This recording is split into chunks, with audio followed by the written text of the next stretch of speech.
Hello everyone. I had a viewer ask me about my furnace setup, and that's a good question because it's a little bit of an oddball one. This is a 1987 Lennox Pulse, and it is a little bit of a different unit.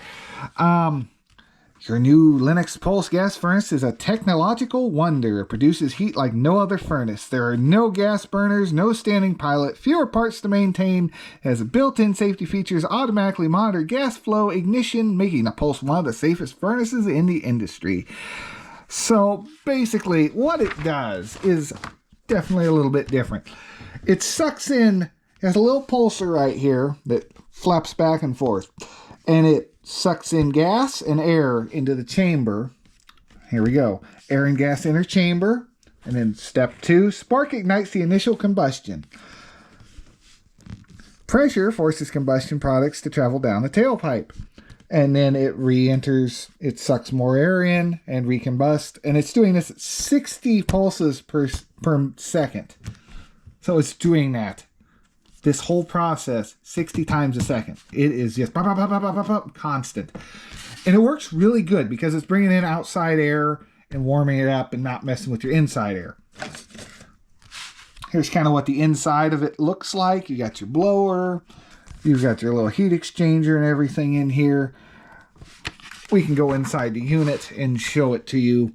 Now, the biggest downside of these is parts are getting hard to find. I spent I think it was like $400 or $500 on a computer for it, and I had to have someone install it. After seeing what he did, I probably could have installed it. I just didn't want to mess it up because Grandpa had a quote on a new Lennox furnace in like 2012 or so. I think it was about 10 to 12 grand for that and the new air conditioning unit. And right now, that is not in my budget. Shoot, that's more than what I spent on building that shop out there. And, well, adding on to the carport and everything. But then again, that was mostly used material. So I'm kind of keeping an eye out for a used good furnace to put into this house at some point. But we're going to run it for now. Here's kind of looking at the manual, how to change the filter out. And, of course, there's a couple different spots you could be in.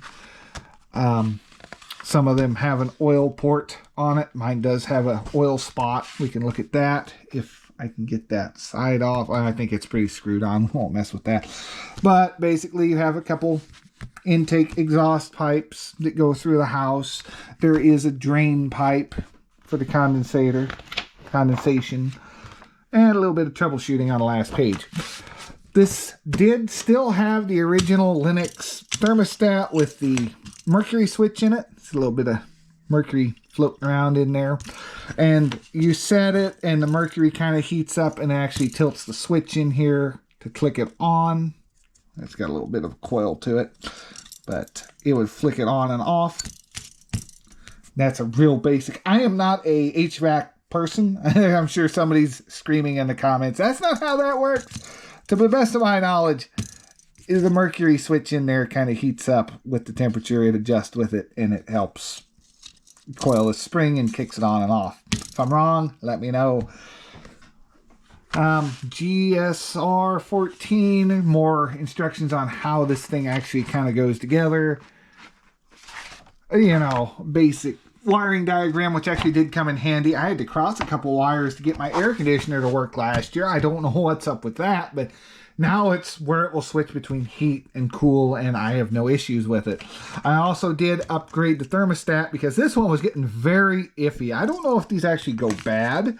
I'm guessing they do, because this thing, no matter where I set it, it was very finicky on when it would register the temperature and shut off. And I'd come home in the middle of the night and it would just be in the middle of the day or whenever, and the furnace would just be running full blast. And I just couldn't ever get it set right. I put this Honeywell home programmable thermostat in here in place of the old one, and it makes such a huge difference. I can tell it certain times of day when to turn on and off, and it works a lot better. So we're going to go ahead and boot up the furnace while we're here, because it is kind of a colder day. It's 61. I like to keep it around 70-ish, 69. Here we are in the dining room, and behind this door, we have the Lennox Pulse itself. We have an LB 5052 7cc. So it says LB31297.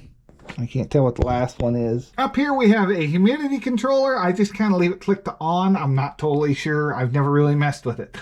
That's where it was. That's where it's staying.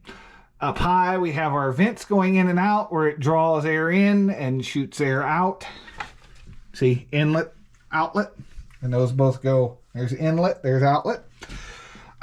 Here I actually have the screws out so we can take a look. So here's looking at the upper. We have the blower motor in there. This was replaced in, I believe, somewhere in 06. I found some paperwork somewhere one time, and I believe the blower got replaced in 06. And the part I had to have replaced was this little black box up here, the ignition control module. And basically the brain box of it was fried. Behind here is where that pulser is. And right there's your main gas valve shut off. And yeah, that's it. Does have a wiring diagram on it, which has been very handy because there was something up in here. I can't remember. I had to jump across. No, I don't think it was that. I don't remember what it was, but there was some wire I jumped, and it made it to where the air conditioner worked again because it was really hot that day, and the AC wasn't wanting to actually kick on, or it was blowing in reverse. I think maybe that's what was going on with it. Here's what that little pulse flapper looks like. This is an old one. It just kind of goes in there, and it's a diaphragm that basically goes back and forth. And I believe it's supposed to let. So what it does, it basically goes back and forth and makes pressure in there. It sucks it in and it helps compress it in, and then the ignition goes off and air in through the inlet, and the outlet, of course, is whatever burned up air is going through this combustion bit. So yeah, like I say, I am not an expert on how this all works outside of what the manual has told me. And I can kind of read a wiring diagram, so I was able to piece together what I needed to do to make this thing run. And the filter on this goes right in this little slot here. As you can see, there's our big inlet chute. I have a fresh filter to put in here. It just kind of slides in. This one takes a 20 by 25 by 1, and it just slides in there. Much like that. Now, last time I messed with this, I did forget to change the filter. I took old filter out, and I forgot to put a new one in. Whoopsie. Oh well, it didn't get too dirty down in there for running all winter like that. Whoopsie.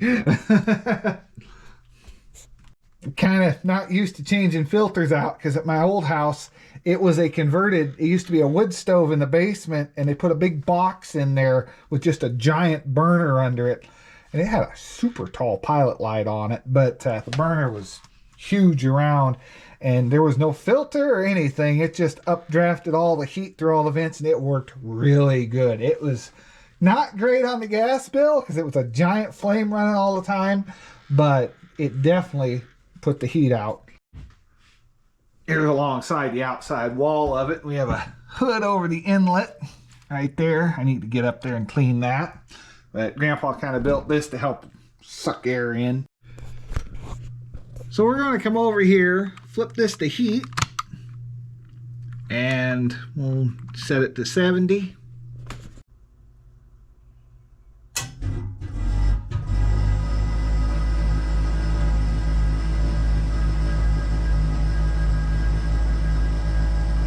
As you can hear, it is quite loud.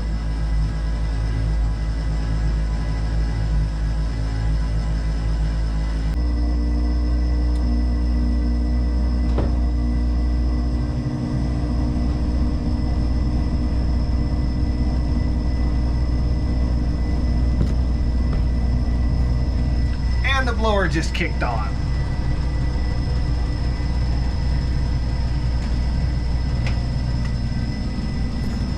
So what that took, 2 minutes and 48 seconds just about.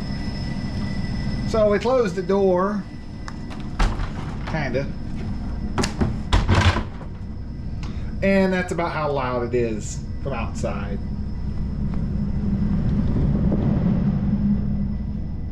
Definitely has some noise to it. And as for the air conditioner, this is a 72, 73. Someone decoded it at one point. Bryant.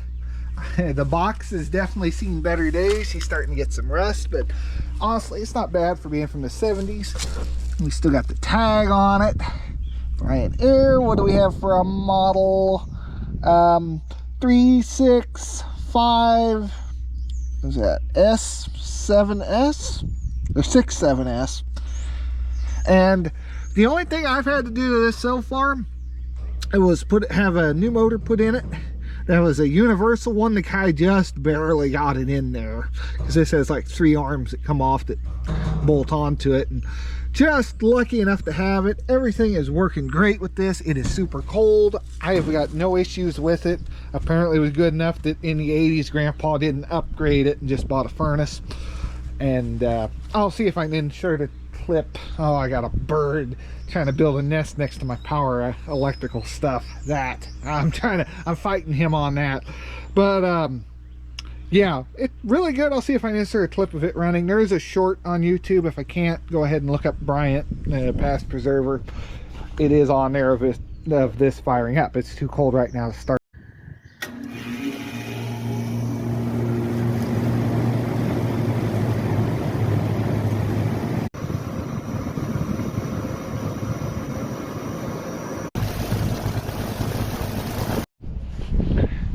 See the twig? Darn bird's trying to build a nest right where all my power comes in. I can't have that. I've got a piece of plastic pipe I've been kind of beating his stuff down with, but I hate doing that, keeping the bird away from a nest, but I can't have that. I don't need a fire. So that's just a quick little video. Like I say, I'm no expert on the Lennox pulse system, and if you have one, you're probably going to want to start thinking about getting a different one, because my guy told me there's a lot of parts they can get, but there's some that are just, they cannot order them, they don't make them anymore, and it's kind of sad because it's actually a pretty good system. I think it really does a good job heating the house, and my power bill is not stupid high. At least it got a lot better once the thermostat, I could actually control it and have it shut off when it needed to shut off. That thing is garbage anymore. So yeah, it's outlived its usefulness. So that's going to do it for this video. Leave a like, hit subscribe. I'll see you in the next one, and have yourselves a great day.